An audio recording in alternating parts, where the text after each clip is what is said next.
your money management specialist, and you're tuned into C.R.E.A.M Academy, the safe space for Black money stories.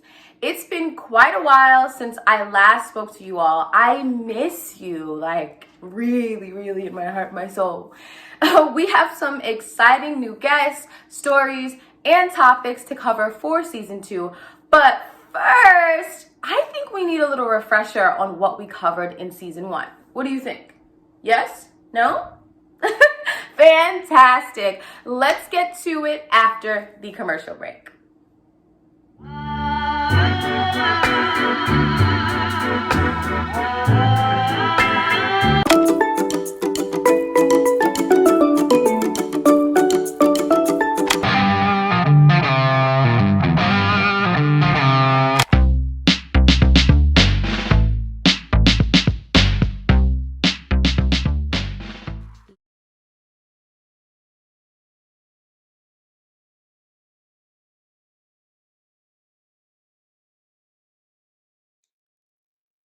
Welcome back to C.R.E.A.M Academy. I'm your host, Queen Candace, and this segment is sponsored by The Cafe Unwind, a safe haven for Black women to let their hair down and engage in sister chats. Follow them at The Cafe Unwind on Instagram. All right, let's get into our nugget of knowledge for the week.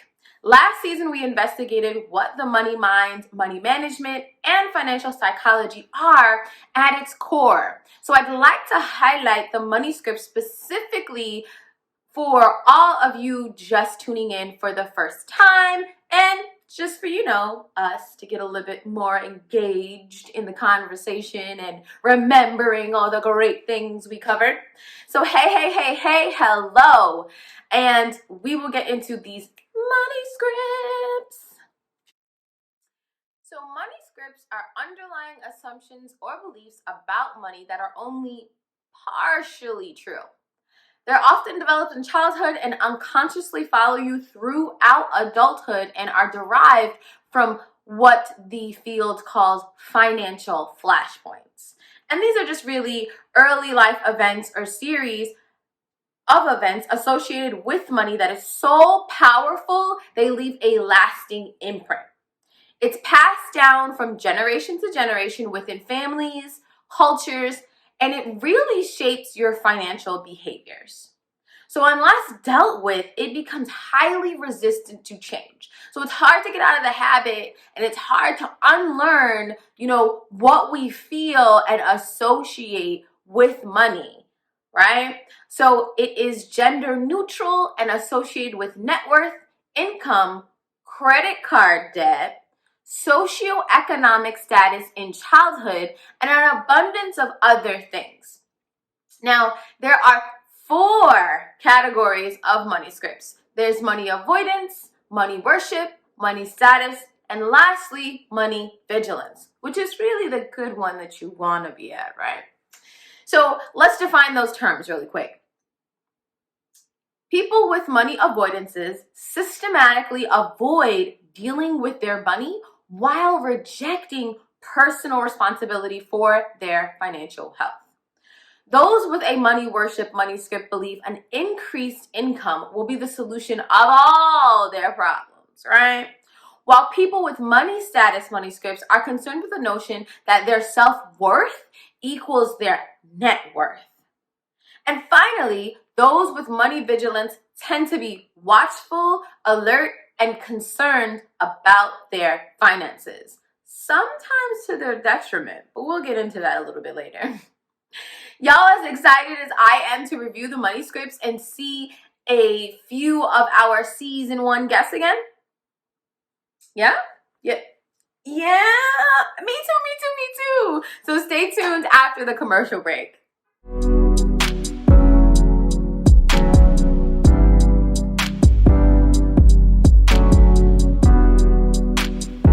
CQB. Check.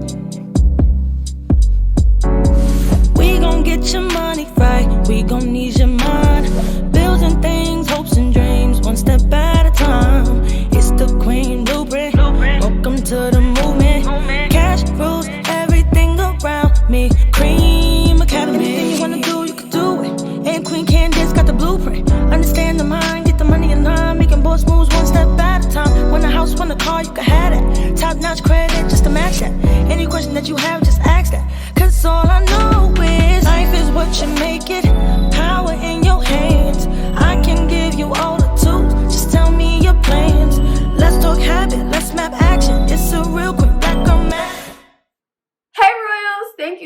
for keeping it locked on C.R.E.A.M Academy. I'm your host, Queen Candace, and this segment is sponsored by Jasmine Taylor TV, the media maven.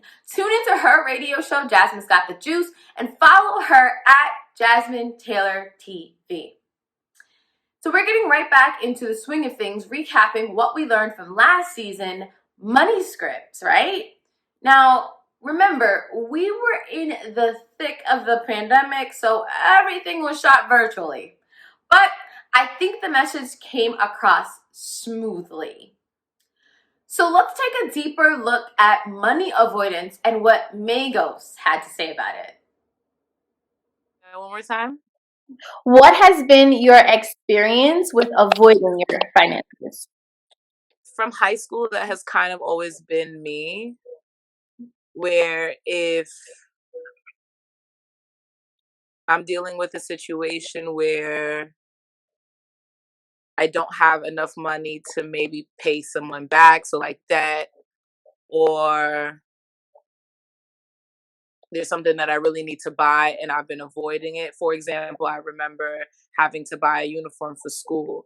Since then, like a uniform for a cheerleading group that I was in. Since then, I think I've kind of built an attitude where I push my finances to the side and kind of forget about it. And sometimes I make the assumption that it will all work itself out. And I feel like somehow I do, like, I'm able to work it out in the end.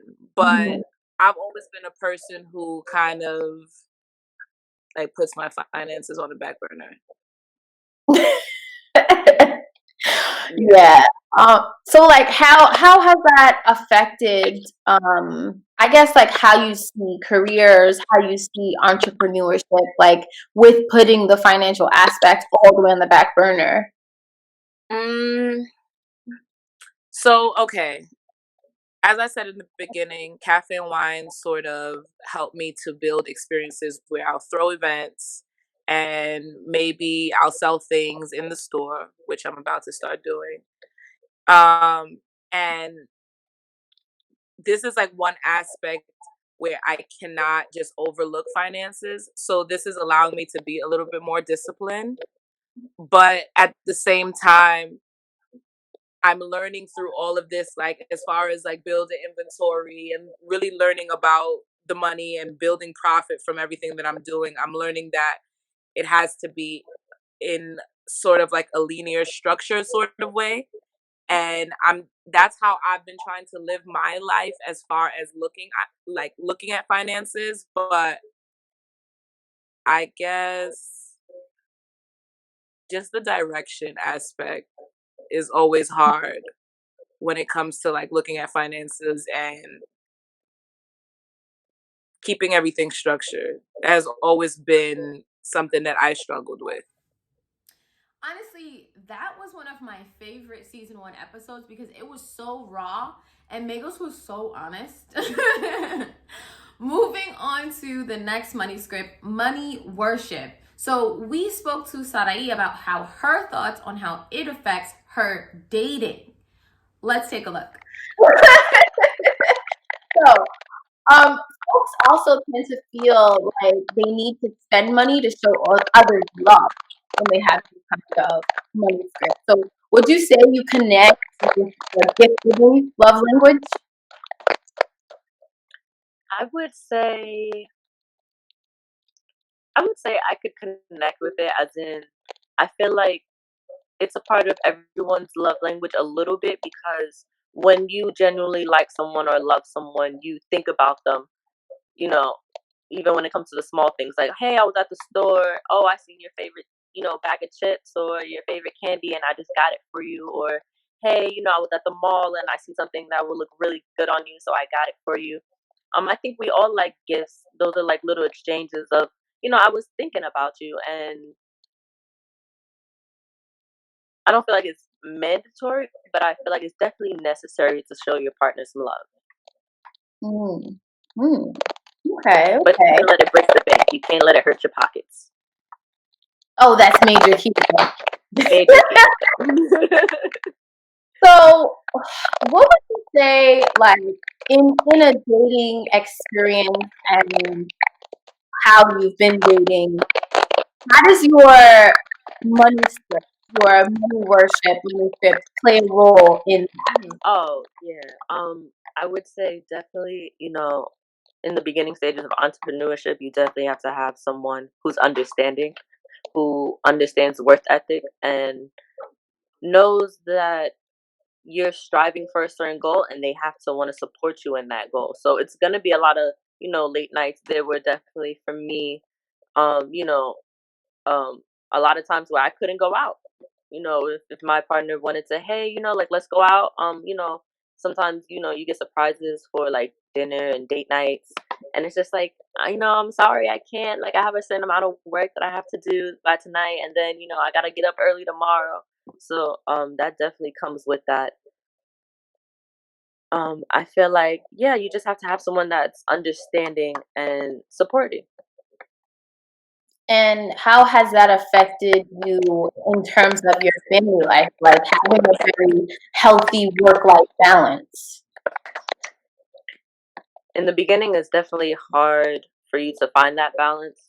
I would say, as far as family time, that has put a little strain on it, but that deals with time management. So at first, my time management was a little shaky. So therefore, it was just like, oh, I'm always working and no one ever sees me. But I was okay with that because I felt like I was achieving my goals.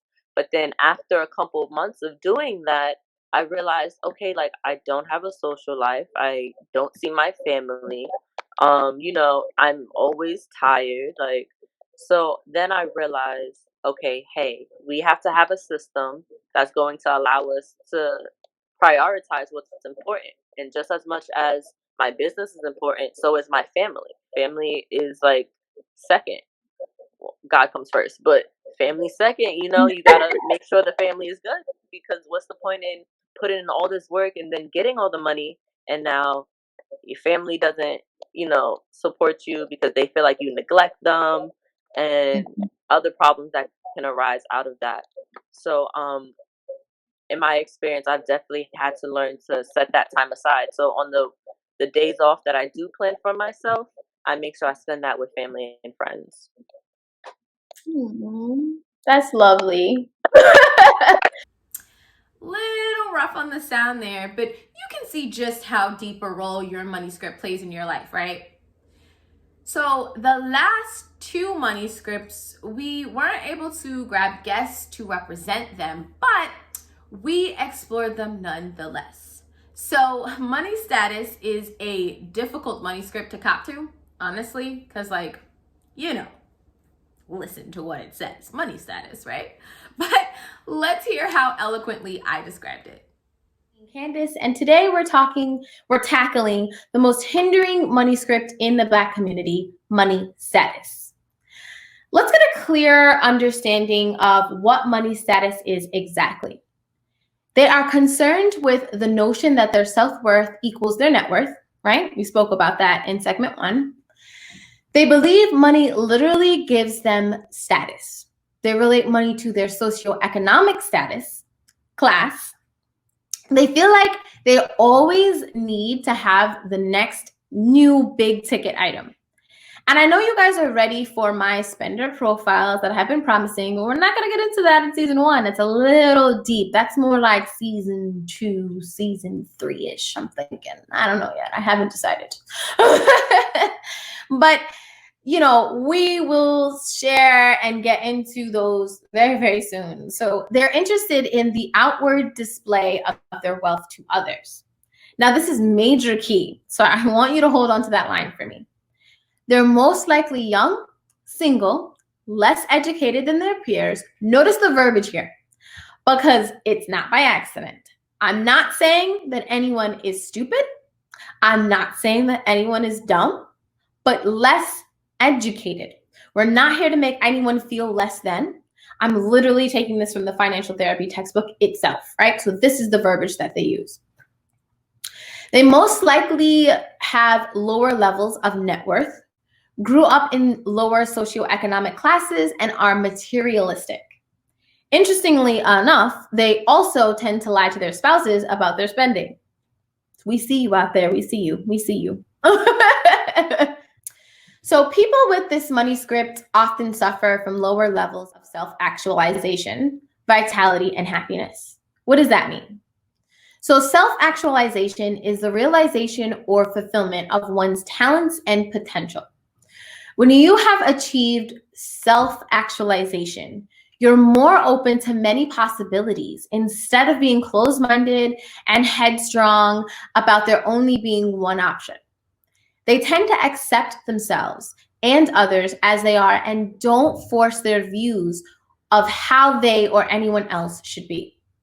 They're realistic and view things rationally and from a logical perspective. They're continually searching for solutions to any problem that comes their way, which is why seeing many possibilities is an asset. They tend to be very independent. They enjoy solitude and privacy, and they have a more philosophical sense of humor. So they're also very spontaneous, okay? And most importantly, they have concrete goals. So someone with a money status, money script is unable to accomplish any of those things because they're blinded by the thought that money can provide them all the happiness they need. Which brings me to my next point. They're unable to find true happiness because their focus is placed on money instead of finding happiness within themselves, right? So I went to a really dope conference. This was last year, December. It's called A Whole You Conference. It's ran by Miss B. So we actually spoke to Miss B in episode 2 about mental health, right? And there was something very profound that she shared with us, and it resonated so very deep with me that I've carried it ever since. And this is that what's in your cup, you know, you have that visual of there's 2 cups. There's one half. There's no, not 2 cups. There's 1 cup. Sorry, guys. There's 1 cup, and it's halfway filled, right? So what is in this cup is for you. This is not speaking about the actual perspective of whether it's half full or half empty. That's irrelevant. What's in the cup is for you, right? So a lot of us tend to give and give and give and give until we're completely empty. And so our cups are left ran dry, right? There ain't nothing in there. There's not a speck of liquid left in there, right? But what was beautiful about what she shared with us is that you should only be giving from your overflow, right? So your overflow means that your liquid inside of the cup, all of the stuff that is yours, all of the things that makes you you, all of the things that you usually try to give to others, is completely filled to the top. It's all the way to the brim. And it has started to spill over, right? And now you have so much in this cup, you can give some away, right? Because now you're just making a mess. It's mess everywhere. It's mess everywhere. Liquid everywhere. So you have to learn how to give from your overflow. And happiness, my dears, comes from within. It comes from those things that are in that cup, not from the things that you can try and grab from someone else's cup, not from the things that you see growing in someone else's garden, right? Because, you know, the grass is not always greener on the other side. It's green when you water it. Again, we're coming back to that water. All right, we have finally arrived at the very last money script, money vigilance. For this one, I took the liberty of describing my own journey with this financial thought process. Let's take a look. People with money vigilance tend to be watchful, alert, and concerned about their finances, right? They're less likely to avoid their financial matters, overspend, gamble, and engage in financial enabling, which is supporting their own family members through every single thing, no matter what they're doing, whether the family member is actually contributing to the family money pot or not. And whenever like that family member actually asks them for money, they're just like, yeah, okay, here's 100, here's 200, here's 300, not really holding that family member accountable for their own financial situations, right? So they're actually very discreet with their money, and they may suffer from excessive wariness and anxiety because they tend to be distrustful of others around money. They're less likely to lie to their spouses about spending, which is a great thing, and find it necessary to save money. Sometimes they can suffer from excessive anxiety that can keep them from enjoying their lives, though. And they want to work for their money and they don't really care for handouts, right? So these are not flashy, out there people, right? These are people behind the scenes, like, hey, I'm just here to make my money and go and live my life. Now, like I said, sometimes they may not be living their life to the fullest, but they're living life on their own terms. So they want to work for their money, and they don't care for handouts. Money vigilant people could possibly suffer from workaholism, from wanting to always strive to do better with their finances, and they don't generally use credit cards, opting for cash-only transactions. So this kind of sounds like Dave Ramsey, just a teensy bit. And they generally have higher net worth and income. See, wasn't that great? Nice and painless. We learned a little bit of something. I like to teach here on C.R.E.A.M Academy. So this is a different kind of talk show, right? We're going to learn a little something. We're going to experience a little something. And we're going to get real life examples and money stories from real life people. So definitely keep it locked right here. So for those of you who tuned into last season, wasn't it great to get that refresher? It was great, right? It be honest, it was great. So for those of you who are just now tuning in for the first time, welcome. I'm a little wacky. I got a lot of energy. So hey, this is me. Get a little used to it. All right, so let us know if you enjoyed learning something new today. Right? Slide in my DMs on Instagram at The Queen Blueprint. Let me know that you tuned into this episode, and let's have a little bit of conversation, okay? Or maybe, even after the commercial break, we'll talk about what's in store for us this season. Lady Magazine is your source for the latest in lifestyle, current events, music and entertainment, fashion and beauty, entrepreneurship, and more. Lady Magazine's interactive element allows you to watch videos, listen to music, and participate in surveys all within the magazine. Shopping is made easy. All you have to do is go to your favorite upcoming brand's page, click on their advertisement, and you'll be directed straight to their website. Book an appointment or find out more about some of your favorite brands by our amazing click-to-call or click-to-email feature. To create more exposure and awareness for your brand or business, make sure you email us at ladymagazine@gmail.com. That's LADE magazine@gmail.com. Or visit our website, www.ladymag.com.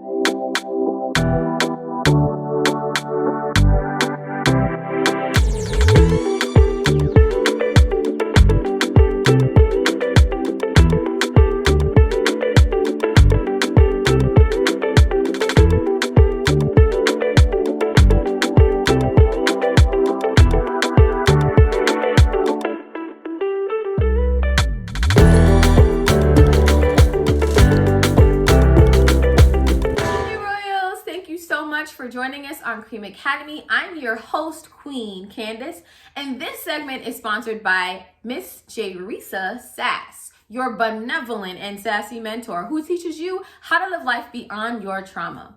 Book her services at jerisasass.com. It has been amazing learning and exploring financial psychology and money management with you all, because like I always say, money management is way beyond just budgeting, okay? It's about your money mindset. It's about alleviating financial anxiety, financial fear, and really understanding fundamentally how you make financial decisions, right? So now that we've refreshed our memory on what a money script is and described in detail what each of the money scripts are, we are fully equipped to learn something new. The 7 spender profiles.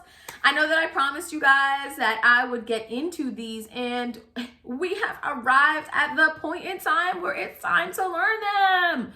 So this season, we are heading into the studio live and in living color with our amazing new guests as they tell us whether they agree or disagree with the spender profile they were assigned after taking the spender quiz. So now we know how our mind is set up, but how do we think about spending? What do we really want to spend on and why?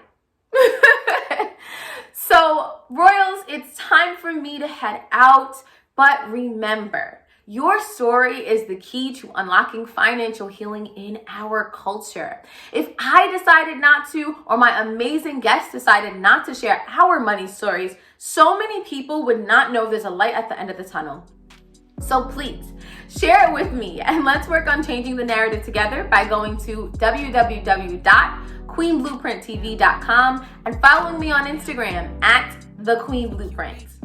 Thank you so much for tuning in, and as always, if it costs your peace, it's too expensive. It's the Queen Blueprint.